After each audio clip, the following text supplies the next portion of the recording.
আল্লাযীনা ইয়াকতুমুনা, নিশ্চয়ই যারা গোপন করে, মা আনজালাল্লাহু মিনাল কিতাব, আসমান থেকে যে কিতাব আমি নাজিল করলাম এই কিতাব যারা গোপন করে, ওয়া ইয়াশতারুনা বিহি সামানান কলিলা, বিনিময়ে তারা টাকা নেয়।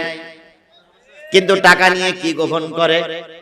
কোরআন গোপন করে। টাকার বিনিময়ে কোরআন গোপন করা লোক আমার সমাজে আরো জোরে বলেন, খেয়েও যায় নিয়েও যায়, কিন্তু কোরআনের কথা বলে না। আওয়ামী লীগের লোক, বিএনপির লোক, জাতীয় পার্টির লোক, তাবলিগের লোক, হিন্দু ভাইরা, এমপি মন্ত্রী ভাইরা, সকলে শোনেন, পুলিশের ভাইরা খেয়াল করে শোনেন, আপনারা তো আমাদেরকে গুলি করে মারার জন্য চেষ্টা করতেছেন, কিন্তু আমরা করবটা কি? আল্লাহ বলতেছে যে বা যারা কোরআন গোপন করে, পেটে খায় পকেটে নেয়, উলাইকা মা ইয়াকুলুনা ফি বুতুনিহিম ইল্লান নার, যারা কোরআন গোপন করে পকেটে নেয় পেটে খায়, ওরা আগুন ছাড়া অন্য কিছু ঢুকায় না। তাহলে আমাকে ডেকে নিয়ে আসছেন কি বলার জন্য? তাহলে আমি যদি কোরআন গোপন করি আর পকেটে টাকা নিয়ে যাই আর পেটে খেয়ে যাই, তাহলে কি নিয়ে গেলাম? আল্লাহ রাসূল বলেছেন, মান সুইলা আন ইলমিন আলিমাহু সুম্মা কাতামাহুল জিমু ইয়াউমাল কিয়ামাতি বিলিজামিন মিনান নার, যেই ব্যক্তি কোরআন হাদিস জানার পরে গোপন করবে, কিয়ামতের দিন আগুনের কেউসি দিয়ে তার জিহ্বা কেটে জাহান্নামে নিক্ষেপ করা হবে। তাহলে আমি কোরআন জানি বলেই তো এই চেয়ারে বসাইছেন, আমি হাদিস জানি বলেই তো এই চেয়ারে বসাইছেন। এখন আমি যদি গোপন করি আর পকেট ভরে টাকা নিয়ে যাই, পেট ভরে খেয়ে যাই, তাহলে কি নিয়ে গেলাম? আগুন নিয়ে গেলাম। ওয়ালা ইউকাল্লিমুহুমুল্লাহু ইয়াউমাল কিয়ামাতি, আমার আল্লাহ বলেন কিয়ামতের দিন তুমি বক্তা, তোমার সঙ্গে কথা হবে না, তোমার সঙ্গে আমি আল্লাহ কোনো কথা বলবো না। ওয়ালা ইউযাক্কিহিম, তোমার আমি আল্লাহ পবিত্র করব না, তোমার জন্য রয়েছে কঠিন জাহান্নাম। কমিটির লোক মঞ্চে বসা, কমিটির লোক উপরে বসা, পিছনে বসা, চারিপাশে কমিটির লোক ব্যাজ লাগাই ঘুরতেছেন। আমি আপনাদের কাছে সবিনয় নিবেদন করছি, সরকারি দলের লোক রাস্তায় আছেন, মঞ্চে আছেন, বাইরে আছেন, পুলিশ প্রশাসনের লোক সাদা পোশাকে আছেন, সকলের কাছে অনুরোধ করছি, আমি যদি কোরআন গোপন করে যাই, কোরআনের হক কথা না বলে যাই, আমাকে আল্লাহ কোন জায়গায় দেবে? আপনাদের কথা আমি রাখলাম, আমি আজকে কোরআনের কথা বলবো না, একটা কাহিনী বলে শেষ করব। কিন্তু আল্লাহ যখন আমার জাহান্নামে দেবে, তখন আমার সঙ্গে যাবেন কেডা কেডা? সাদা কাগজে লিখে দেন, লিখে দেন। আপনি সরকারি দলের লোক লিখে দেন, আমি বললাম লোক লিখে রাখেন, পরে আমার সঙ্গে বলে সরকারি দলের লোক লিখে দেন যে হুজুর আপনি কোরআন গোপন করে যান, জাহান্নামে গেলে আমি যাব আপনার সাথে। মসজিদ কমিটি, মাদ্রাসার কমিটি যারা আছেন তারাও লিখে দেন যে হুজুর কোরআন গোপন করে আপনি যা পারেন তাই বলি যান, খেয়ে যান আর পকেট ভর্তি করে টাকা নেন, যদি আল্লাহ দোজখে দেয় আমি যাব আপনার সাথে। সে বেলায় একটা লোকেরও পাওয়া যাবে না, একটা লোক খুঁজে পাওয়া যাবে, আর পাওয়া যাবে তাদের তারা জাহান্নামে যাবে। ওরা তো নামাজ পড়ে না, রোজা রাখে না, দাড়ি কেটে ক্লিন শেভ করে ফেলেছে, ওরা ওই কুষ্টিয়ার এসপির মতন বদমাইশ লোক ছাড়া খুঁজে পাওয়া যাবে না। আর আছে কয়েকদিন আগে এক পিসে মারা গেছে না, দেওয়ানবাগ, এই দেওয়ানবাগের যারা কর্মী তারাই কেবল থাকতে পারে। দেওয়ানবাগের কিছু বক্তব্য এমন খারাপ যা শুনলে অবাক হতে হয়। দেওয়ানবাগের বক্তব্য ছিল সমস্ত নবী রাসূল এবং আল্লাহ নাকি দেওয়ানবাগের কাছে এসে জিকির করে, মানে দেওয়ানবাগের কাছে আল্লাহ আসে, নবীরাও আসে। কি আসছে বাবা, দেওয়ানবাগের কাছে আল্লাহ আসে, রাসূল আসে। দেওয়ানবাগের আরেকটা বক্তব্য হচ্ছে আমার নবী ময়লার পরে ন্যাংটা হয়ে দাঁড়ায় আছে। তাহলে যে ব্যক্তি নবীকে নিয়ে ব্যঙ্গ করেছে ওই ব্যক্তি কাফের, এর ভিতরে কোনো সন্দেহ নাই। দেওয়ানবাগির আরেকটা বক্তব্য হলো, দেওয়ানবাগির আরেকটা বক্তব্য হচ্ছে জিবরাইলও যা আল্লাহও তাই। দেওয়ানবাগির আরেকটা বক্তব্য হলো মানুষ যখন ইশকের উচ্চ আসনে পৌঁছায় যায় তখন নামাজ রোজা পড়া লাগে না, নামাজ কালাম করা লাগে না। এই দেওয়ানবাগি মারা গেছে, মারা যাওয়ার পরে আর একজন আছে বাংলাদেশের, তিনি দেওয়ানবাগির আসনটা গ্রহণ করার জন্য চেষ্টা করতেছে। উনি দৈনিক নাকি 70-80 রাকাত নফল নামাজ পড়ে। উনি নাকি 20-22 বছর ধরে তাহাজ্জুদ পড়ে বেড়াচ্ছে, উনি সকাল সন্ধ্যে কোরআন তেলাওয়াত করেন। আমি বলি যে দেওয়ানবাগির জানাজা কে পড়াইলো আমি এখনো জানতে পারলাম না। দেওয়ানবাগির জানাজাটা অন্তত এই শয়তানের দিয়ে পড়াই নিতে হতো। আর যদি ওটারে না পাওয়া যায় তাহলে কুষ্টিয়ার এসপি সাহেবের ডেকে নিয়ে যেতে হতো, কারণ এই সমস্ত ইবলিসদের জানাজা এই সমস্ত শয়তানদের পড়াই নেওয়া উচিত। বড় ইবলিস মারা গেছে, ছোট শয়তানগুলো মাথা উঁচু করেছে। আল্লাহ পাক এর থেকে আমাদের হেফাজত করুন। আমার ভাইয়েরা, যে জিনিসটা বোঝাতে চাচ্ছিলাম সেটা হলো, আমি কোরআন যদি না বলি, পেটে খাইলে পকেটে নিলে কি নেওয়া হবে?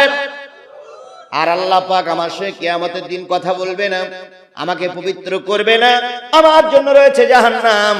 এই জন্য অনেক দিন পরে পঞ্চগড়ের মুসলমানদেরকে নিয়ে, ঠাকুরগাঁর মুসলমানদেরকে নিয়ে, নীলফামারীর মুসলমানদেরকে নিয়ে, দিনাজপুর রংপুরের মুসলমানদেরকে নিয়ে একটা প্ল্যাটফর্ম সুযোগ পেয়েছি। আল্লাহর কসম, কোরআন হাদিসের কথা যতটুকু জানি একটুও গোপন করা চলবে না। এখন কোরআন হাদিসের কথা বললে বিপদ আসতে পারে, কথা বলেন, বিপদ আসতেই পারে।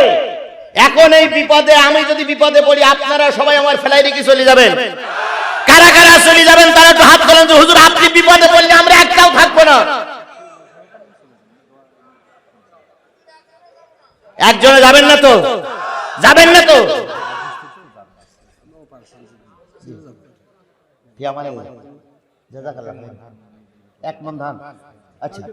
আচ্ছা, কবুল। আমার ভাইরা, সুতরাং আমরা যদি কোনো বিপদ মুসিবত আসে, একজন একজনের সাথে ভাগাভাগি করে নেব ইনশাআল্লাহ। আর দরকার নাই, আমরা যেখান থেকে তেলাওয়াত করেছি সেখান থেকে এবার শুরু করব। আর একটা হাদিস পড়েছি, হাদিস থেকে আমরা শুরু করব। আমরা যে সূরা থেকে তেলাওয়াত করেছি সূরাটার নাম হচ্ছে সূরাতুজ জুমার। কোন সূরা? জোরে বলুন, কোন সূরা? জুমার। জুমার শব্দের অর্থ হচ্ছে দল। জুমার শব্দের অর্থ কি? তাহলে কোরআনে দলের কথা আছে না নাই? আমরা দলের কথা বললে কিছু লোক খেপে যায়, কয় হুজুর দলের কথা বলবেন না। আমরা ওই রকম দলের কথা বলি না, আমরা দলের কথা বলি আল্লাহর দল। তাহলে জুমার মানে কি?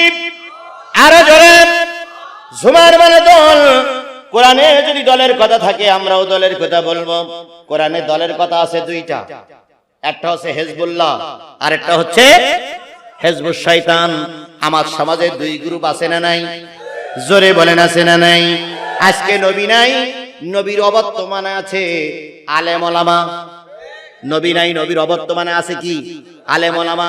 আল্লাহ রাসূল বলেছেন, ফাদলুল আলিমি আলাল আবিদি কাফাতি আলা আদনাকুম সুম্মা ক্বালা ইন্নাল্লাহা ওয়া মালাইকাতুহু ওয়া হুব্বুল হুদ ওয়া নুমলাতু ফি যুহরিহা লিসাল্লুনা আলা মুআল্লিমুন নাসিল খায়রা। ভালো করে শোনো, নবী আমার বললেন, ও আমার সাহাবীরা, তোমাদের কাছে আমার মর্যাদা যেমন, তোমাদের কাছে আমার মর্যাদা যেমন, মানে সাহাবীদের কাছে নবীর মর্যাদা যেমন, কিয়ামত শেষ জামানায় যখন নবী থাকবে না, তখন সাধারণ মানুষের কাছে একজন আলেমের মর্যাদা তেমন। তাহলে নবী নাই, নবীর অনুসারী আছে না নাই? আবার ওদিক শয়তান নাই, শয়তানের অনুসারীরা আছে না নাই? তাহলে আজকে যারা আলেম ওলামা দেখলি, আলেম ওলামাদের কথা সহ্য করতে পারে না, ওরাই হলো শয়তান। এখন শয়তানও যেমন আছে, আলেম ওলামা আছে, নবীর উত্তরসূরিরা আছে। এই জন্য দল হইল কয়টা? একটা হচ্ছে আল্লাহর দল, নবীর দল, আর একটা হলো শয়তানের দল। যারা কোরআন হাদিস মেনে নিতে পারে না, ওরাই হলো শয়তানের দল।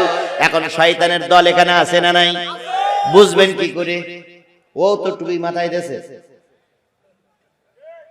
ও তো মুখ ভেড়ে বসে আছে, ও তো আপনার পাশে বসে বসে মাঝে মাঝে তাকবীর দিচ্ছে। বুঝবেন কি করে?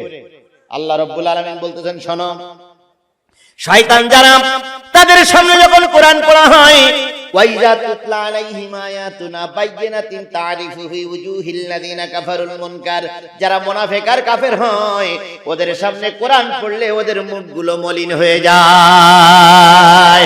তাহলে কোরআন হাদিসের কথা শুনলে যাদের চেহারার পরিবর্তন হয়, যাদের চেহারা মলিন হয়, আল্লাহ রাব্বুল আলামিনের ভাষায় ওরাই হলো কাফের, ওরাই হলো মুনাফিক। এখন কাফের আর মুনাফিক আপনার আশেপাশে সামনে বামে আছে কিনা আপনি তাকাই দেখবেন না, আছে বললি হবে না, তাকাই দেখবেন কোরআন হাদিসের কথা শুনতেছে।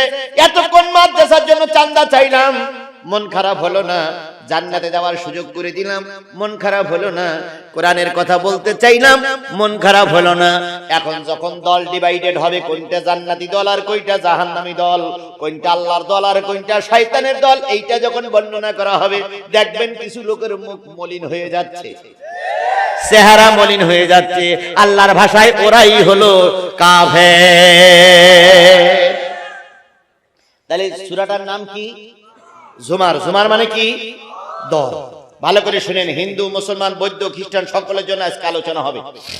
৭৫টা আয়াত, ৮টা রুকু। ৭৫টা আয়াতের ভিতর থেকে আমি আপনাদের সামনে তেলাওয়াত করেছি ৭১ ৭২। তাহলে কয়টা আয়াত?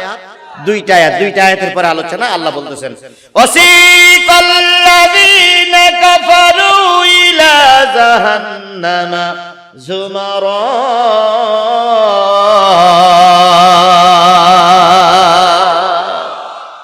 সেদিনের কথা মনে করো যেদিন একদল জাহান্নামীদেরকে, কাফের জাহান্নামীদেরকে জাহান্নামের দিকে হাঁকাইয়ে নেওয়া হবে, তাড়াই নেওয়া হবে, দাবলাই নেওয়া হবে। কোন দিকে?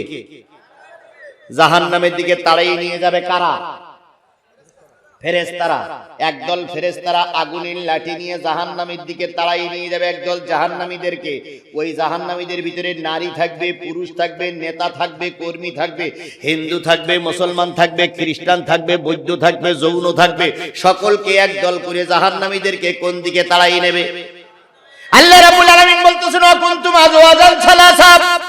সেদিন একদল মানুষ, সেদিন মানুষ 3 দলে ভাগ হবে। একদল জান্নাতি, আর একদল জাহান্নামী, আর একদল থাকবে নবী রাসূলগণ। নবী রাসূলগণ বিনা হিসাবে জান্নাতে চলে গেল, মুমিনেরা বিনা হিসাবে জান্নাতে চলে গেল, আর কাফেরেরা যাবে কোন জায়গায়? জাহান্নামে। ওর ভিতরে নারী আছে, পুরুষ আছে, পুলিশ আছে, র‍্যাব আছে, বিডিআর আছে, আর্মি আছে, মৌলভী আছে, ফকির আছে, মিসকিন আছে, ওই আমেরিকার প্রেসিডেন্ট আছে, বাংলাদেশের মুরগি কবিরও আছে। কারণ মুরগি কবির নিজেই বলিছে আমি জাহান্নামী, ওরে নিজে বলে, নিজেই বলে আমি জাহান্নামী। আল্লাহ তোর ওই দাবিটাই কবুল করে নিয়েছে। তাহলে জাহান্নামের ভিতরে সব দল লোক আছে, কয় কোটি হবে ওটা আমার গোনা নাই, আল্লাহও ব্যাখ্যা করেন নাই। জাহান্নামীদের একদল লোক, একদল মানুষ ফেরেশতারা হাঁকিয়ে নিয়ে যাবে কোন দিকে? জাহান্নামের দিকে। হাত্তা ইযা জাউহা ফুতিহাত আবওয়াবুহা।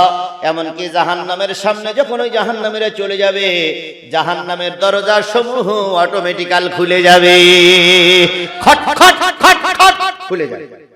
খুলে কেন? ওয়াকালা লাহুম খাজানাতুহা। ভিতরে যারা ছিল এখনো দেখা যায় নাই, এবার জাহান্নামের দরজা যখন খুলে গেল, ভিতরে যারা আছে জাহান্নামী ফেরেশতা তাদের দেখা গেল। এবার তারা এসে বলবে, ওয়াকালা লাহুম খাজানাতুহা, দ্বাররক্ষক ফেরেশতারা যারা ভিতরে ছিল, জাহান্নামের ভিতরে যারা ছিল, জাহান্নামে যারা ডিউটি পালন করবে, ওদের নাম কি? ওই ফেরেশতা যিনি লিডার তার নাম কি? মালিক। আর মালিকের পিছনে অনেক অগ্নি ধরে লাঠি ধরা ফেরেশতা আছে, তারা সবাই একসঙ্গে বলবে, এই কারা রে? জাহান্নামের সামনে কারা? এর ভিতরে মেয়ে লোক আছে, পুরুষ লোক আছে, কারা তোরা? ওয়াকালা লাহুম খাজানাতুহা, দ্বাররক্ষক ফেরেশতারা বলবে, কারা তোরা? এখানে আসলে কেন? আলাম ইয়াতিকুম রাসূলুম মিনকুম। ও জাহান্নামীরা, জাহান্নামে আসলে কেন? তোদের সামনে কি কোনো রাসূল যাই নাই? ইয়াতলুনা আলাইকুম আয়াতি রাব্বিকুম, রবের এই তেলাওয়াতকৃত, রবের এই নাজিলকৃত কোরআন কি তোমাদের কাছে তেলাওয়াত করে শোনাইনি? তোমরা জাহান্নামে আসলে কেন? জিজ্ঞেস করবে কারা? ফেরেশতারা। কাদের কাছে? জাহান্নামীদের কাছে। তোমরা জাহান্নামে আসলে কেন? তোমাদের কাছে কি কোনো রাসূল যায়নি? বাংলাদেশের মুসলমান যারা, এবার বলুন তো আমাদের কাছে কি কোনো রাসূল এসেছিল? বাংলাদেশে কোনো রাসূল এসেছিল? আসেনি, আসেনি, আসেনি। আমরা খুব চালাক, আমরা বলবো ফেরেশতা আল্লাহ আমাদের অন্যায় ভাবে জাহান্নামে যাচ্ছে, আমাদের কাছে কোনো রাসূল যায়নি। তাহলে আমাদের কথাটা সঠিক না বেঠিক? অবশ্যই সঠিক, কারণ আমরা কোন রসুল, বাংলাদেশে কোন রসুল আসেনি। এবার আপনারা বেশি যাবার ধান্দা করতেছেন, যা আমরা বেশি গেলাম। আল্লাহ পাক বলে দাঁড়াও দাঁড়াও দাঁড়াও দাঁড়াও, ওয়ায়ুনজিরুনাকুম লিকা ইয়াউমিকুম হাযা।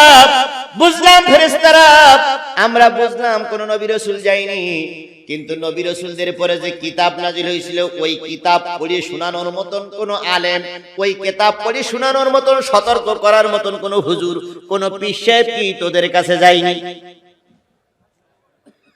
তখন কি বলবেন? এসেছিল কিন্তু জেলখানায় ভরে রেখেছিলাম, তাই বলবো না? এসেছিল কিন্তু কোন জায়গায় ভরে রেখেছিলাম? কিসের মামলা দিয়ে? ধর্ষণের মামলা দিয়ে। ধর্ষণের মামলা দিয়ে হুজুরকে জেলখানায় ভরে রেখেছিলাম। আর যে কটা হুজুর বাংলাদেশে কথা বলতো ওদের কথা বন্ধ করে দিয়েছিলাম। আমরা সেই গ্রুপ যাদের মাহফিলে 44 ধারা জারি করেছিলাম, আমরা সেই গ্রুপ যেই গ্রুপরা ফতোয়া দিলে ওদের হাতে হাত ভেঙে ঠ্যাং ভেঙে ওই পাকিস্তানে পাঠাইতে চেয়েছিলাম।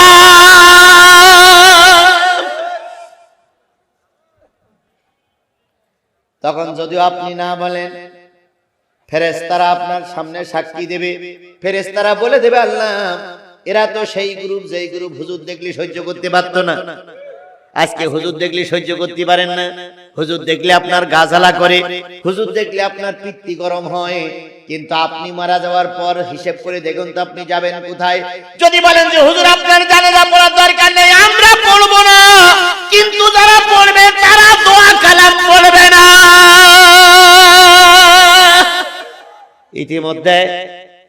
ইতিমধ্যে কয়েকজন নেতার মৃত্যু হয়ে গেছে। একজন নেতার জানাজা হয়েছে উযু ছাড়া, আর একজন নেতার জানাজা হয়েছে দোয়া কালাম ছাড়া, আর একজন নেতার জানাজা হয়েছে 4 তাকবীরের জায়গায় 3 তাকবীর দিয়েই শেষ করে ফেলানো হয়েছে। তাকবীর ঠিক মতন হবে না, দোয়া কালাম ঠিক মতন হবে না, উযু ছাড়াই জানাজা পড়বে। আমরা যখন এই কথাগুলো বলতেছি তখন ওই যে কুষ্টিয়ার নেতা বলতেছে, সরকারি দলের উচ্চ রঙের নেতা বলতেছে আপনারা জানাজা পড়ার দরকার নেই, আমার বাবার জানাজা আমি পড়বো। আচ্ছা, আপনি যখন জানাজা পড়বেন পড়েন, অবশ্যই বাবার জানাজা পড়া ছেলের হক, ছেলে পড়েন, কিন্তু আপনার মুখে তো দাড়ি নাই। এক্ষুনি যদি আপনার বাপ মারা যায় তাহলে দাড়ি কোন জায়গা থেকে হাওলাত করে নিয়ে আসবেন?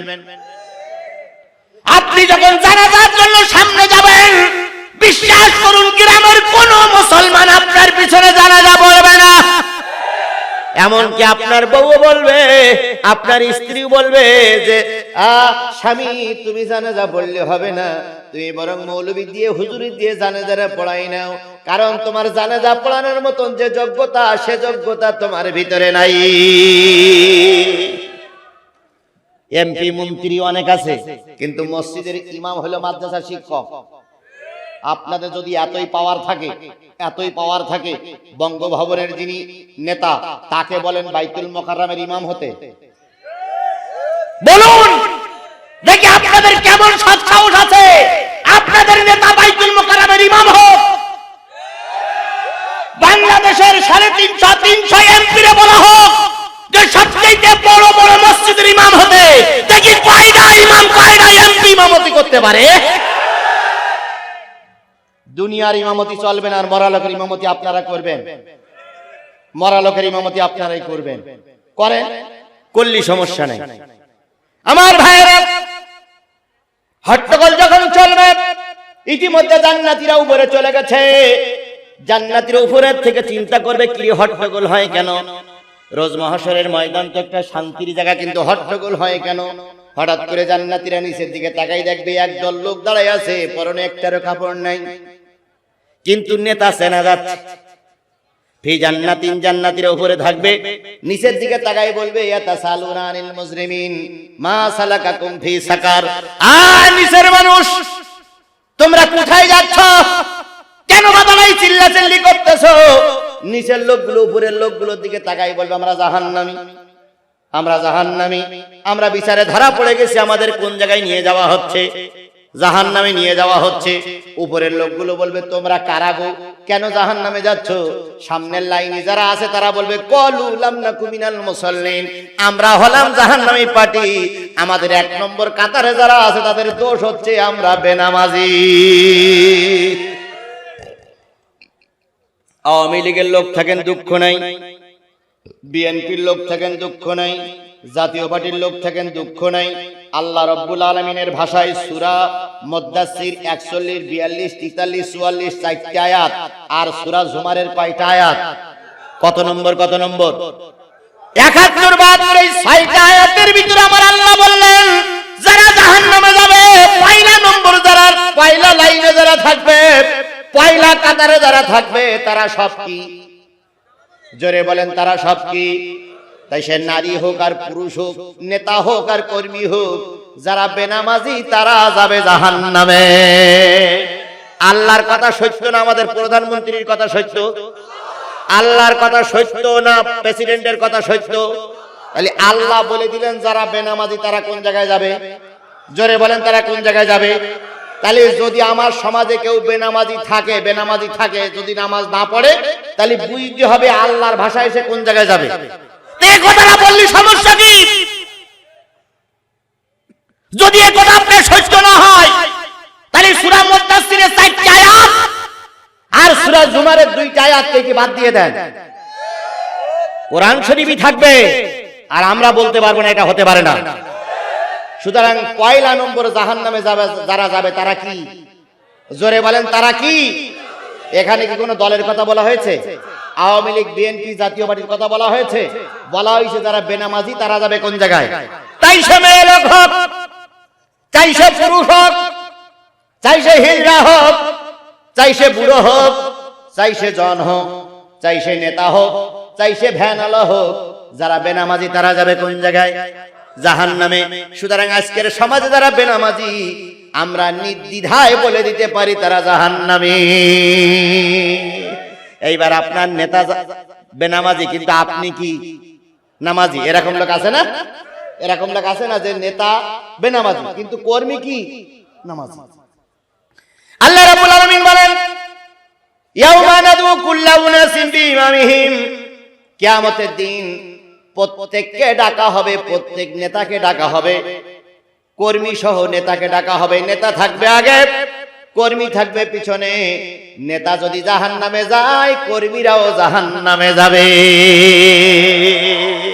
আপনি যারা নেতা বলে মানেন, ওই নেতা যদি জাহান্নামে যায়, আপনিও যাবেন কোন জায়গায়? এটা কার কথা? আল্লাহর কথা। সুতরাং আজকের যারা নেতা মানতেছ, নেতা যাদের মানেছ, তারা যাবে জাহান্নামে। যদি বেনামাজি হয় জাহান্নামে যাবে, আর আপনি যারা কর্মী আছেন আপনাকেও সেদিনকে জাহান্নামে যাওয়া লাগবে যদি বেনামাজির সঙ্গে থাকেন। এখন বেনামাজির সঙ্গে থাকবেন না নামাজির সাথে থাকবেন? এবার নবী বলেন যারা নামাজ পড়বে কিয়ামতের দিন সর্বপ্রথম আল্লাহ পাক নামাজের বিচার করবেন। ভালো করে বোঝেন, দিনাজপুরের মুসলমানরা, বীরগঞ্জের মুসলমানরা ভালো করে বোঝেন, নারীরাও বোঝেন, পুরুষেরাও বোঝেন। কিয়ামতের দিন সর্বপ্রথম আল্লাহ পাক নামাজের বিচার করবে। যার নামাজ নাই সে যাবে কোন জায়গায়? জোরে বলেন, সে যাবে কোন জায়গায়? যার নামাজ নাই সে যাবে জাহান্নামে। আল্লাহ পাক বলবে নামাজি আর বেনামাজি আলাদা হয়ে যাও। নামাজি আর বেনামাজি আলাদা হয়ে যাবে। যারা নামাজি তারা এক কাতারে দাঁড়াবে, যারা বেনামাজি তারা আরেক দিকে চলে যাবে। এখন নামাজির ভিতরে কিছু বেনামাজি ঢুকবে, নামাজের ভিতরে কিছু বেনামাজি ঢুকবে। ফেরেশতারা বলবে আল্লাহ নামাজির ভিতরে কিছু বেনামাজি ঢুকেছে। আল্লাহ বলবে তোমরা সবাই কি নামাজি? কয় হ্যাঁ। সবাই নামাজি? কয় হ্যাঁ। সবাই নামাজি? কয় হ্যাঁ। আল্লাহ বলবে সেজদা দাও তো, রুকু করো, দেখি তোমরা কিরকম নামাজি। যারা কি দুনিয়ায় রুকু করে না, যারা দুনিয়ায় সেজদা করে না, এরা যাবে কোন জায়গায়? জাহান্নামে। সেদিন রুকু সেজদা করতে পারবে না, সেদিন তারা সোজা হয়ে দাঁড়াই থাকবে। আল্লাহ পাক বলবে কি ব্যাপার, তুমি না দুনিয়ায় 70-80 রাকাত নফল নামাজ পড়তে, এখন সেজদা দিতে পারো না কেন? সবচেয়ে মৃত্যুক ছিল শয়তান। আজকের বাংলাদেশে যে শয়তানটা মিথ্যা কথা বলতেছে, ইবলিস শয়তান যদি এই এলাকায় থাকে, ইবলিস শয়তান বলবে, ভাই রে আমার চাইতে বড় মিথ্যাবাদী তুই, তুই থাক, আমি আমেরিকায় চলে গেলাম। 70-80 রেকাত নফল নামাজ পড়ে। ওই যে দেওয়ান বাগমনে এত রেকাত নামাজ পড়তেন, 70-80 রেকাত নফল নামাজ পড়তে গেলে কতক্ষণ সময় লাগে চিন্তা করেন তো। 70-80 রেকাত নফল নামাজ পড়তে গেলে অনেক সময় লাগে। 5 ওয়াক্ত ফরজ নামাজ পড়া যায় না, 70-80 রেকাত নফল নামাজ পড়ে। এরপরে কি করেছে, কয় বছর তাহাজ্জুদ কাজা যায় না, 20-22 বছর তাহাজ্জুদ কাজা যায় না। আবার ওই শয়তান, ও দেখেন ভিডিও, ওই শয়তান নারীদেরকে নিয়ে ডান্স করছে, নাচছে। তাহলে যেই ব্যক্তি নারীদের সঙ্গে উলঙ্গ বেহাপনা করে নাচে, এই ব্যক্তি নামাজি, ইবলিস শয়তান। আজকের আমাদের এই কথা যদি ইবলিস শয়তানও শুনে, ইবলিস শয়তানও পালাবে যে এখানে থাকা যাবে না, আমার চাইতে বড় শয়তান তো ওইটাই। সুতরাং নামাজিরা যাবে জান্নাতে। এবার আল্লাহ রাব্বুল আলামিনের নবী বলেন, যারা 5 ওয়াক্ত নামাজ পড়বে আল্লাহ পাক তাদের 4টা পুরস্কার দেবে। কয়টা পুরস্কার? 1 নম্বর পুরস্কার, নামাজিরা জান্নাতে যাবে। 2 নম্বর পুরস্কার, নামাজি জাহান্নামে যাবে না। 3 নম্বর পুরস্কার, নামাজি ঈমান নিয়ে মরবে। 4 নম্বর পুরস্কার, নামাজির কবরে কোনো আযাব হবে না। সাহাবীরা বলেন, ইয়া রাসূলুল্লাহ ব্যাখ্যা করবেন। নবী আমার বললেন, বলো তো 5 ওয়াক্ত নামাজের ভিতরে ফরজ নামাজ কয় রাকাত? আপনারা বলুন তো 5 ওয়াক্ত নামাজের ভিতরে ফরজ নামাজ কয় রাকাত? ফরজ নামাজ কয় রাকাত? 17 রাকাত। এই 17 রাকাত নামাজের ভিতরে 1 ওয়াক্ত নামাজ আমরা আদায় করে মাহফিলে বসেছি, সেই ওয়াক্তটার নাম কি? এশার ফরজ নামাজ কয় রাকাত? বেলা ডুবলে একটা নামাজ পড়েছিলাম, মাগরিবের নামাজ। ফরজ নামাজ কয় রাকাত? 4 আর 3 কত হয়? এই 7 রাকাত নামাজ 10 বছর বয়সের পর থেকে মৃত্যুর আগ পর্যন্ত যদি কোন আওয়ামী লীগের কর্মী, কোন বিএনপির কর্মী, কোন জামাত ইসলামের কর্মী, কোন তাবলীগের কর্মী, কোন চরমনার কর্মী 10 বছর বয়সের পর থেকে শুরু করে মৃত্যুর আগ পর্যন্ত খুশু খুজুর সহিত এই 4 আর 3 7 রাকাত নামাজ যদি কন্টিনিউ কোন নারী অথবা পুরুষ আদায় করে, আল্লাহর কসম নবীর ভাষায় ওই ব্যক্তির জন্য 7টা জাহান্নাম হারাম। তাহলে দোজখের দরজা বন্ধ করতে গেলে কি আদায় করা লাগবে? জোরে বলেন, কি আদায় করা লাগবে? কোন কোন ওয়াক্ত? মাগরিব আর এশার নামাজ পড়লে দোজখ বন্ধ হবে, রাসূলের ভাষা। তাই যদি হয়, আমরা অবশ্যই বিশ্বাস করি এখন মাগরিবের নামাজ, এশার নামাজ অনেকেই আদায় করে না, অথচ দোয়া করে, আল্লাহ মাফ করে দাও, দোজখ থেকে মাফ করে দাও। অনেক নেতা জীবনে 1 ওয়াক্ত নামাজ পড়ি নাই, মৃত্যুর পরে হুজুররা 1000 2000 টাকা পাইলে এমন দোয়া করে জান্নাতে না পৌঁছানো পর্যন্ত দোয়া বন্ধ হয় না। আল্লাহ, নেতা মানুষ দায়িত্ব পালন করতেছি, আল্লাহ কত ভুল ভ্রান্তি হয়ে গেছে। আল্লাহ আল্লাহ তুমি দয়া করে নেতারে জান্নাতে দাও, জান্নাতে দাও। ফেরেশতারা এসে কয়, মাগরিবের নামাজও নেই, এশার নামাজও নেই, জান্নাত হবে না, জাহান্নাম ওয়াজিব। আবার যদি মাগরিবের নামাজ আর এশার নামাজ ঠিক মতো আদায় করা হয়, দোয়া করো আর না করো জাহান্নাম বন্ধ। জেএসপি আমাদেরকে 3টে অপশন দিল। 1 নম্বর হচ্ছে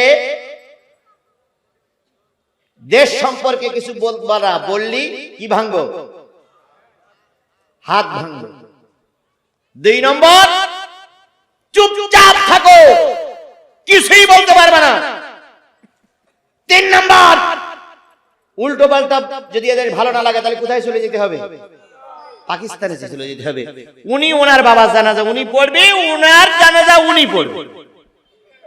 আচ্ছা পড়ুক, ওনার যা চেহারা, ওনার যা আবব, ওনার যা অবস্থান, ওই লোক যদি ইমাম হয় কোন মুসল্লি পিছনে দাঁড়াবে বলে তো আমার মনে হয় না।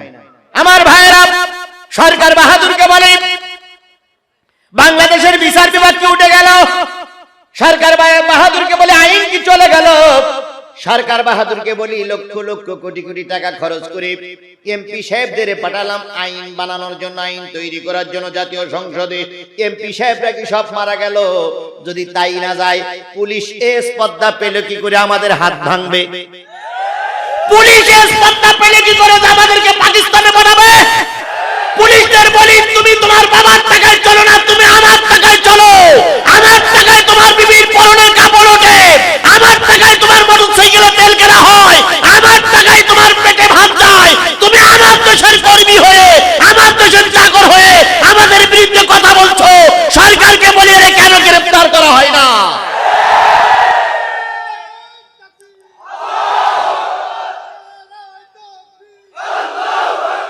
আর এ কথাগুলো বললে, শোনেন, এ কথাগুলো বললে যদি রাজনীতি হয়, আমাদের কিচ্ছু করার নাই। আমি এদেশের নাগরিক, আমি এদেশের নাগরিক, কথা বলার অধিকার অবশ্যই আমার আছে। আপনি কথা বলবেন, দোষ যায় না। আমি কথা বললি এত দোষ হয় কেন?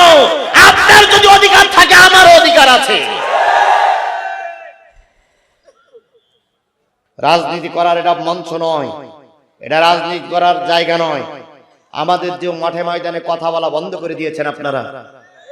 সংবাদ সম্মেলন করা যায় না, সংবাদ সম্মেলন করা যায় না, কোনো কথা বলা যায় না। এই জন্য আমরা রাজনীতি করছি না। কোরআন হাদিসের বিরুদ্ধে কথা বললে আমার সেই কথাগুলো বলতেই হবে। রাজনীতি আমরা বুঝি না, আমরা কোনো দলদারি বুঝি না। আমরা বুঝি ইসলাম, আমরা বুঝি কোরআন, আমরা বুঝি আলেম ওলামা। 80 বছরের, 81 বছর, 82 বছর বয়স হয়ে গেছে, 80 বছরের একজন বিরুদ্ধে আলেম আল্লামা দেলোয়ার হোসেন সাইদি, তিনি এখন জেলখানায় বসে কাঁদতেছে। আর আমরা তার জন্য একটু দোয়াও করতে পারবো না। কোন দেশ রে বাবা?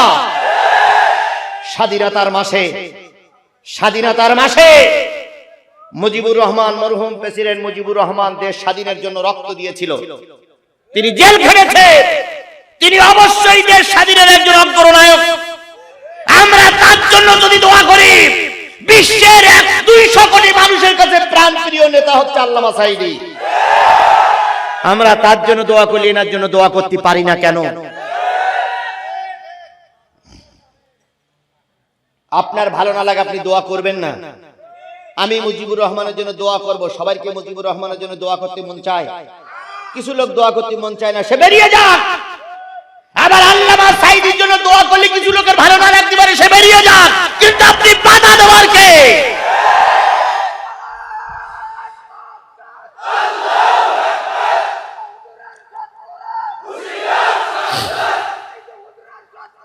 আমার ভাইরা, তাহলে মাগরিবের নামাজ আর এশার নামাজ যারা কাজা করবে তারা যাবে কোন জায়গায়?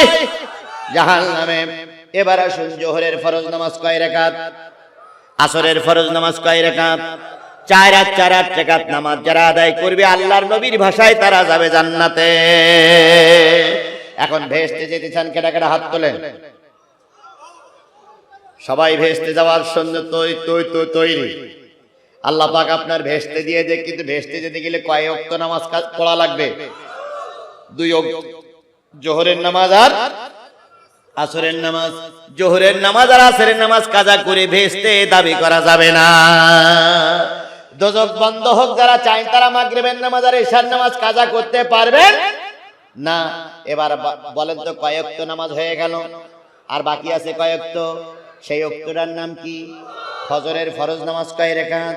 আল্লাহ নবী বলেন, ফজরের ফরজ 2 রাকাত নামাজ যারা পড়বে আল্লাহ পাক তাদের কবরে আযাব দেবে না।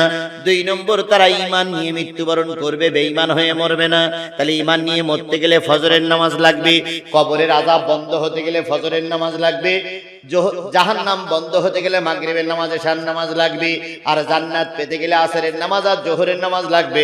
এই কয়টা জিনিস আমাদের প্রয়োজন আছে না নাই? তাহলে আজকে থেকে নিয়ত করব, আল্লাহ যতদিন বেঁচে আছি নামাজ কাজা করব না। 1 নম্বর উপদেশ হলো, যতদিন বেঁচে আছি 5 ওয়াক্ত নামাজ কাজা করব। জাহান্নামের সামনে দাঁড়ায় আছে কয় শ্রেণীর মানুষ? 4 শ্রেণীর মানুষ। তার ভিতরে প্রথম শ্রেণী কারা? বেনামাজি। 1 নম্বর পর্ব শেষ। 2 নম্বর যারা দাঁড়িয়ে থাকবে তারা হলো ইয়েতিমের মাল খাওয়া পার্টি, গরিবের মাল খাওয়া পার্টি, মাদ্রাসার মাল খাওয়া পার্টি, ব্যাংকের মাল চুরি করা পার্টি। এতিমের মাল খাওয়া পার্টি আমার সমাজে আছে না নাই? আরো জোরে বলেন আছে না নাই? গরিবের মাল খাওয়া পার্টি, জনগণের মাল খাওয়া পার্টি আমার সমাজে আছে না নাই?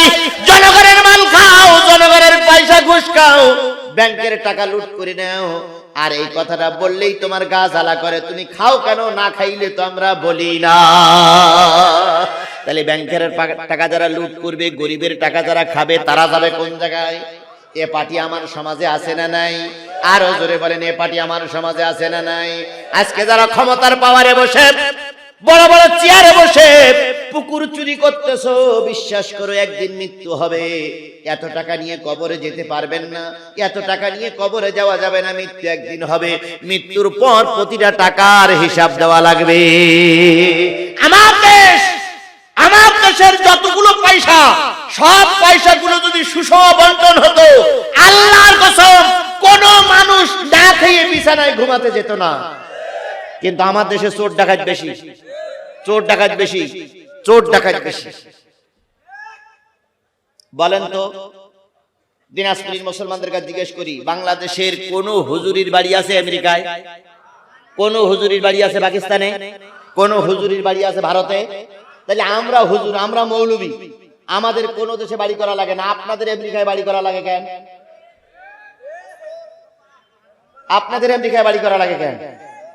হ্যাঁ, টাকা বেশি। এই টাকাটা আসে কোথা থেকে? জনগণের টাকা। আপনারা ভারতে বাড়ি করেন কেন? আপনারা এদেশে বাড়ি, আবার ভারতে বাড়ি কেন? আপনারা বেতন পান 10,000 টাকা, আপনি একজন এমপি মন্ত্রীর একজন কি বলে ড্রাইভার, আপনার কোটি কোটি টাকা কোথা থেকে আসে? আপনি একজন এমপি মানুষ, 40,000 টাকা বেতন পান, 50,000 টাকা বেতন পান। আমাদের সর্বোচ্চ প্রধানমন্ত্রী 1 লাখ টাকা বেতন পায়, রাষ্ট্রপতি 90,000 টাকা বেতন পায়, স্পিকার 80,000 টাকা বেতন পায়, কম বেশি হতে পারে। তাহলে এত টাকা বেতন পায়, 1 লক্ষ টাকা বেতন পালি প্রতি বছরে 12 লাখ, 90,000 টাকা বেতন পালি আরো কমে আসলো, 80,000 টাকা বেতন পালি আরো কমে আসলো। তাহলে বছরে 12 লাখ টাকা বেতন পান, 10 বছরে আপনি 100 কোটি টাকার মালিক কোথা থেকে হন? আপনি কোথা থেকে আসে টাকা? এটা সব জনগণের পয়সা। আগে এমপি হওয়ার আগে, মন্ত্রী হওয়ার আগে, চেয়ারম্যান হওয়ার আগে জুতোর ফিতে কেনা পয়সা থাকতো না। আরে বাপ রে বাপ, একটু পাওয়ার দিয়ে ঘাট ঝুলে কোলা গাছের মতন মোটা হইছে, কোটি টাকার গাড়ি চলে, আর এখন সালাম দিলে উত্তর দিতেই যায় না। আরে বাপ রে বাপ।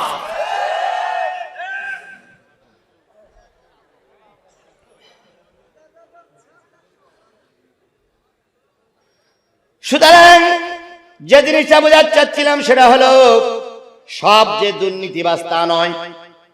আমরা প্রধানমন্ত্রীর জন্য অবশ্যই দোয়া করি, কারণ প্রধানমন্ত্রী একলা ভালো হয়ে কিছুই করতে পারছে না, জনগণের সব চোর আর চোর ঢুকেছে।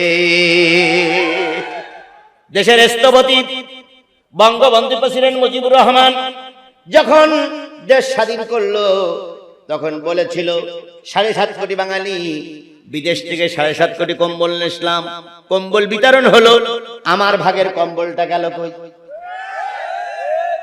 আচ্ছা, সেই কম্বল কি মতিউর রহমান নিজামী চুরি করতে গেছিল?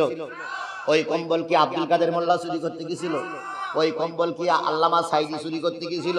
ওই কম্বল যারাই চুরি করেছিল তারাই এখন মন্ত্রী।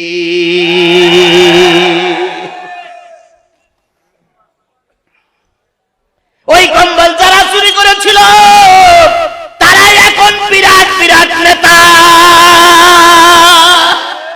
তাহলে আমার আব্বা দেশের স্থপতি আপনাদের বলে গেল চোর, আর ওই চোর চুরি করতে করতে করতে করতে করতে করতে করতে করতে এত দূর অগ্রসর হয়েছে, এখন আর চোর চোর নেই, এখন হলো রাতের অন্ধকারের ডাকাতি।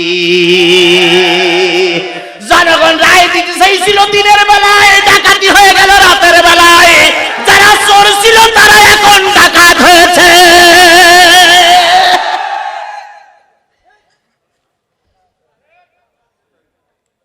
তাহলে জনগণের অধিকার যারা হরণ করবে, জনগণের মাল যারা অন্যায় ভাবে খাবে, যেটা বৈধ না সেটা যারা বৈধ করবে, ওরা যাবে কোন জায়গায়? জোরে বলেন, ওরা যাবে কোন জায়গায়?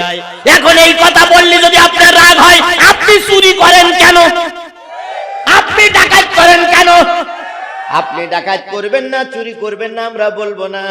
ডাকাত যখন করেছেন, চুরি যখন করেছেন, পুলিশের মারি খাওয়া লাগবে, হাজতে যাওয়া লাগবে, আর জনগণ আপনার চোর বলবে, এটা সহ্য করা লাগবে। আপনি ডাকাত করলেন তা দুঃখ নাই, এখন ডাকাত করলে গাজালা করে কেন? ডাকাতির বাচ্চা ডাকাত।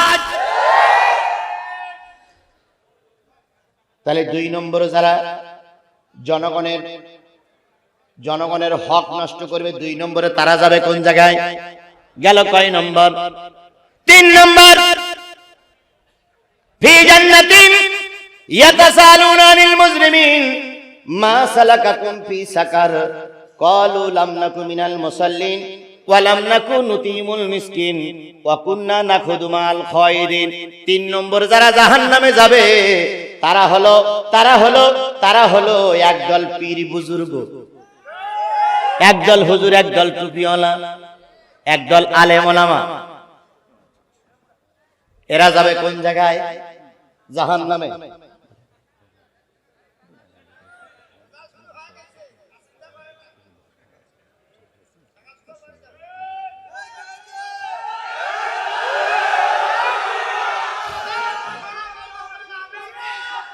আচ্ছা, কিছুই না। আচ্ছা বলেন। আচ্ছা হয়েছে। 3 নম্বর শোনেন, 3 নম্বর যারা জাহান্নামে যাবে তারা একদল পীর মাশায়েখ, ওলি দরবেশ। এরা কোরআনের আইনের বিপক্ষে অবস্থান নেয়। মামুনুল হক যখন কথা বলে, চরমনার বিশ্বাস যখন কথা বলে, আলেম ওলামা যখন কথা বলে, তখন একদল পীর বুজুর্গরা তাদের বিরোধিতা করে, একদল টুপিওয়ালার তাদের বিরোধিতা করে। যারা টুপিওয়ালাদের বিরোধিতা করতেছে, আল্লাহর ভাষায় এরাও যাবে জাহান্নামে। কয়েকদিন আগে একজন হক্কানি আলেমের সঙ্গে তার ছেলে সাক্ষাৎ করার সুযোগ পেল। 292 দিনের ভিতরে মুরব্বির সঙ্গে সাক্ষাতের সুযোগ ছিল না, ছেলে সুযোগ পেয়ে গেল। ছেলে সুযোগ পাওয়ার পরে বাবার কাছে জিজ্ঞেস করলো, বাবা তোমার এখন কি বলতে চাও, তুমি কি বলতে চাও, তোমার মনের দাবি কি? বাবা বললেন, বাজান রে, দেশবাসীর কাছে আমার সালাম পৌঁছাই দিও, বলে দিও আমার দুইটা মনের বড় আশা আছে। 1 নম্বর আশা, আমি একটু কাবায় যেতে চাই, আমি একটু মদিনায় যেতে চাই, কাবা জিয়ারত করতে চাই, রাসূলের রওজা জিয়ারত করতে চাই। আর আমি মদিনায় যে 2 রাকাত রাসূল কাবায় যে মাকামে ইব্রাহিমে 2 রাকাত নামাজ পড়তে চাই, রাসূলের রওজায় যে সালাম বিনিময় করতে চাই, সালাম দিতে চাই, আর আমি রাসূলের রওজায় দাঁড়াতে চাই। আর 2 নম্বর দাবি হলো, 50টা বছর আমি কোরআনের দাওয়াত দিয়ে বেড়েছি, আমি যেন মৃত্যুর আগে আর একটা বারের জন্য কোরআনের দাওয়াত দিতে পারি। আজকের যদি বাংলাদেশের সব আলেম ওলামা, সব পীর মাশায়েখ, সব বুজুর্গ, সব হক্কানি আলেমগুলো যদি এক কোরআনের ছায়াতলে আসতো, আল্লাহর কসম কোরআনের বিরুদ্ধে কথা বলা লোক খুঁজে পাওয়া যেত না। তাহলে কোরআনের পক্ষে আমরা থাকবো, রাজি আছেন? সবাই কি রাজি? আল্লাহ পাক সকলকে কবুল করুক, সকলে বলুন আমিন। আল্লাহ রাসূল বলেছেন, ইয়াকুনু ফি আখিরিজ জামান উমারাউ যালামাতুন উজারাউ ফাসাকাতুন ফুকাহাউ কাযাবাতুন কুদাউ খাওয়ানাতুন। এমন একটা জামানা আসবে যেই জামানার রাষ্ট্রপ্রধান গুলো হবে জালেম, ওই জামানার মন্ত্রীরা হবে ফাসিক, ওই জামানায় একদল মিথ্যাবাদী আলেমের আবির্ভাব ঘটবে, ওই জামানায় একদল বিচারক হবে, তারা আমানাতের খেয়ানাতকারী। ওই জামানায় যদি পৌঁছায় যাও, তাহলে বিচারকের দায়িত্ব পালন করবে না, পুলিশের দায়িত্ব নেবে না, সরকারি কর্মকর্তা কর্মচারী হবে না, তাহলে তোমার হক তুমি আদায় করতে পারবে না। আল্লাহ পাক আপনাকে আমাকে কবুল করুক, সকলে বলুন আমিন।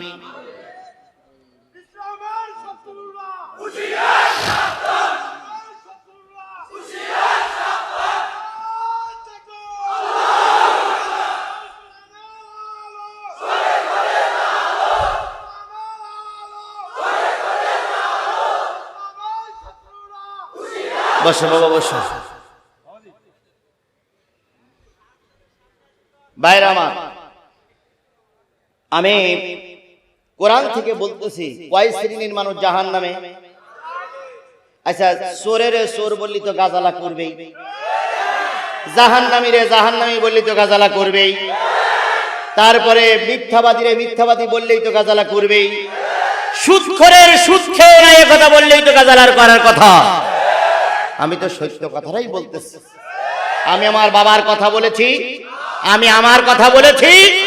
আমি কোরআনে হাদিসে যারা পেয়েছি কয় শ্রেণীর মানুষ জাহান্নামী, তার ভিতরে 1 নম্বর বেনামাজি। আপনি নামাজি হন, আপনি নামাজি হন, আপনি নামাজি হন, আমরা তো নামাজে দাওয়াত দিচ্ছি, আপনি নামাজি হন, সমস্যা কি? 2 নম্বর, যারা অন্যায়ভাবে মানুষের হক নষ্ট করবে তারা যাবে কোন জায়গায়? আপনি হক নষ্ট করেন কেন?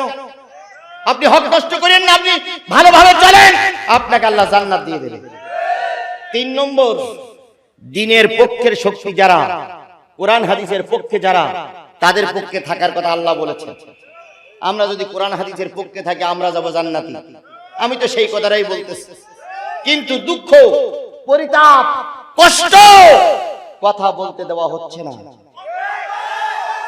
বলতে দেওয়া হচ্ছে না। আমি শোনেন, আমি দিনাজপুরে নতুন আসিনি, আমি নীলফামারীতে নতুন আসিনি, আমি ঠাকুরগাঁয়ে নতুন আসিনি। আমার সম্পর্কে আপনারা জানেন, অবশ্যই জানেন। আমি কোরআন হাদিস থেকেই কথা বলছি, আমি কোরআন হাদিস থেকেই কথা বলছি। কোরআন হাদিস থেকে কথা বলতে গেলে কিছু প্রেক্ষাপট সেই যায়, ভাত খাইতে গেলে থালা বাটি লাগে, কম্বল লাগে, অনেক কিছু লাগে। আমি সেগুলো কথা বলতে গিয়ে এতই যদি সমস্যা হয়, কোরআনের মাহফিল দেওয়ার দরকার ছিল কি? এতই যদি সমস্যা হয়, জিহাদের টাকা দরকার ছিল কি? এতই যদি সমস্যা হয়, আমাকে ডেকে আনার দরকার ছিল কি?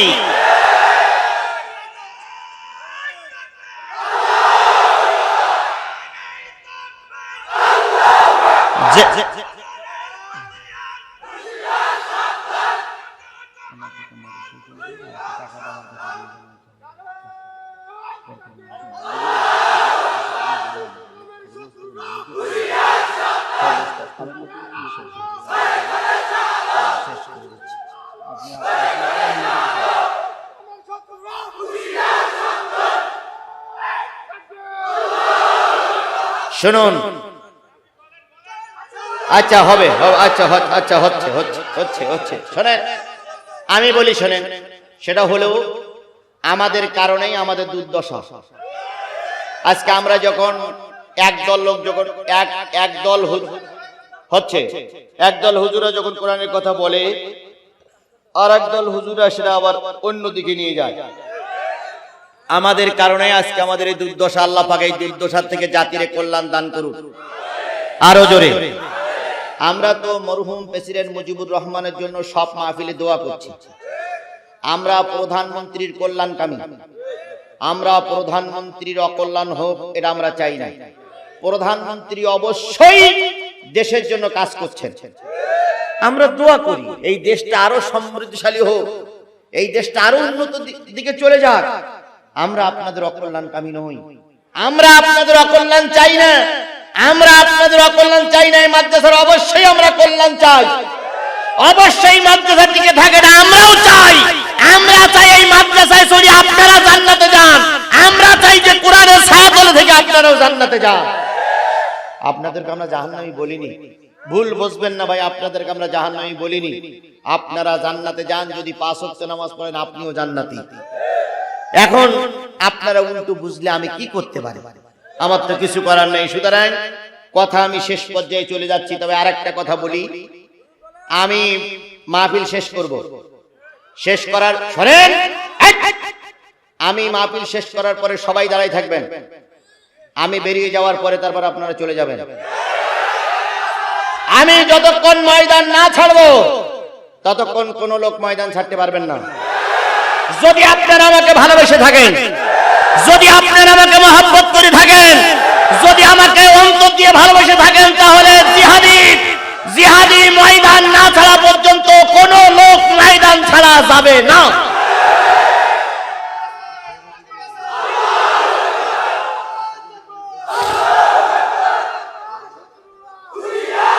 এখানে কোনো ইসলামের শত্রু নাই। হয়েছে আল্লাহ পাক আপনাকে আমাকে কবুল করুক। আরো জোরে, আরো জোরে। আল্লাহ পাক সকলকে দিনের খাতিরে কবুল করুক। আওয়ামী লীগের ভাইদের বলি, পুলিশের ভাইদের বলি, আপনারা আমার ভাই, আপনারা আমাদের ভাই, আপনারা আমাদেরই ভাই। আমরা আপনাদের শত্রু মনে করি না, কারণ আপনারা এখন পাওয়ার আছেন। আল্লাহ পাক আপনাদের পাওয়ার আরো বৃদ্ধি করে দিক, কিন্তু কোরআনে হাত লাগাবেন না। আলেম ওলামাদের বিপক্ষে যাবেন না। আলেম ওলামাদের বিপক্ষে যে এই পৃথিবীতে কেউ শান্তিতে থাকতে পারেনি। আল্লাহ পাক আপনাদেরও শান্তিতে রাখুক, এই কামনা করি। কয় শ্রেণীর মানুষ জাহান্নামী? 1 নম্বর, 2 নম্বর মানুষের হক নষ্টকারী, 3 নম্বর দিন কায়েমের বিরোধী শক্তি, 4 নম্বর যারা পরকাল অস্বীকার করে। যারা পরকাল মানে না, যারা পরকাল অস্বীকার করে, তারা যাবে জাহান্নামে। আমরা পরকাল স্বীকার করব না, পরকাল অস্বীকার করব? পরকাল স্বীকার করে মাদ্রাসার পক্ষে থেকে এই মাদ্রাসার শুভকামনায়, মাদ্রাসার কল্যাণকামী হয়ে আমাদের মৃত্যুবরণ করার তৌফিক দান করুক। আরো জোরে। কিয়ামতের দিন একজন মাদ্রাসা ছাত্র যখন জান্নাতে যাবে, আপনার খুঁজবে, এমন কাজ করার জন্য চেষ্টা করি। মা বোনদেরকে বলি, পর্দা পুশিদা মেনে চলুন, 5 ওয়াক্ত নামাজ পড়ুন, দিনের পক্ষে থাকুন, নিজের শরীরে হেফাজত করুন, সতীত্ব বজায় রেখে স্বামীর খেদমত করুন। আল্লাহ পাক আপনাকে আমাকে সবাইকে জান্নাতের মেহমান হিসেবে কবুল করুক। আরো জোরে একটু দুরূদ শরীফ পড়েন, সাল্লাল্লাহু আলা। না না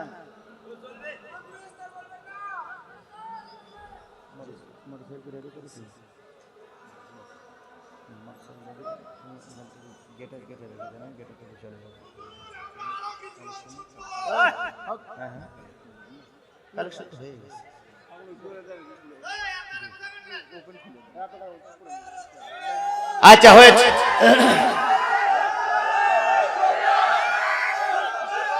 চলে, হ্যাঁ হবে তো, হবে। বসেন বসেন বসেন। আচ্ছা শোনেন, আমি বলি, এখনো অনেকে টাকা দেওয়ার জন্য অপেক্ষায় আছে। যারা টাকা দিতে অপেক্ষা আছে তারা দেন তো, দেন। কারা দিবেন? কালেকশন হয়েছে, এখন আপনারা যদি আরো কিছু টাকা দিচ্ছেন, দেন, আমার কাছে দেন। কেটা দেবেন? দেন।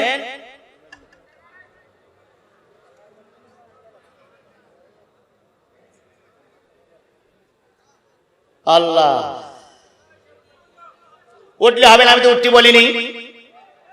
যদি আল্লাহকে ভালোবেসে থাকেন, যদি রাসূলকে ভালোবেসে থাকেন, যদি কোরআনকে ভালোবেসে থাকেন, আমাকে ভালোবেসে থাকেন, যতক্ষণ আমি না উঠবো আপনি উঠতে পারবেন না। বসেন। যারা উঠতেছে এরা কিন্তু মুনাফিক, এরা ওয়াদা করে ওয়াদা খেলাপ করতেছে, মুনাফিক। বসেন, বসুন। আমি যতক্ষণ চুপচাপ বসে থাকবো, আপনিও চুপচাপ বসে থাকবেন। আমরা এই দেশে উড়ে আসিনি, আমরা ভারতের লোক নই, আমরা এই দেশের বাংলাদেশের মুসলমান। মুসলমানরা দেশ স্বাধীন করেছে, মুসলমানরা এই দেশে আযান দেয়।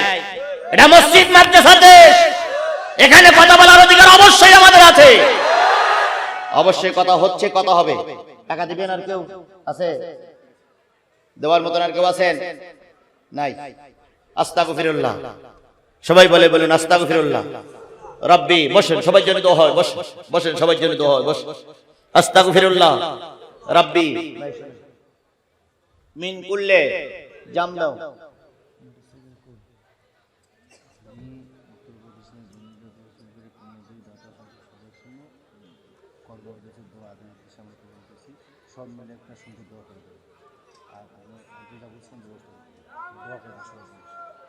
আস্তাগফিরুল্লাহ রাব্বি মিন কুল্লে জামবে ওয়া আতুবু ইলাইহি লা হাওলা ওয়ালা কুওয়াতা ইল্লা বিল্লাহিল আলিয়্যিল আযীম।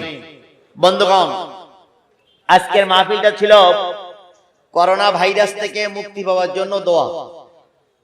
মাদ্রাসার জন্য যারা টাকা দিয়েছে, পয়সা দিয়েছে, তাদের জন্য দোয়া। সাথে সাথেই এই প্রতিষ্ঠানের জমিদাতা, কমিটির সদস্য, সভাপতি, সেক্রেটারি, তাদের জন্য দোয়া করার কথা বলা হয়েছিল। আমরা দোয়ার দিকেই যাচ্ছিলাম। সেই ভালো তার, সব ভালো তার। এতগুলো মানুষ মাহফিলের যতই কিছু হোক, আমরা সবাই শান্তি সহকারে মাহফিল শেষ করতে চাই। অশান্তি বাঁধাবো না, অশান্তি বাঁধবে না ইনশাআল্লাহ। আল্লাহ পাক আপনাকে আমাকে সবাইকে কবুল করুন। এবার আমরা দোয়ার দিকে যাচ্ছি। আস্তাগফিরুল্লাহ রাব্বি মিন কুল্লি জামমিন ওয়া আতুবু ইলাইহি লা হাওলা ওয়ালা কুওয়াতা ইল্লা বিল্লাহি আলিয়্যিল আযীম। আয় আল্লাহ, আমি তওবা করিতেছি, জীবনে যত গুনাহ হয়েছে সব গুনাহ মাফ করে দাও। শিরকি, বিদআতি, জাহেরি, বাতিনি যত গুনাহ হয়েছে সব গুনাহগুলো আল্লাহ মাফ করে দাও।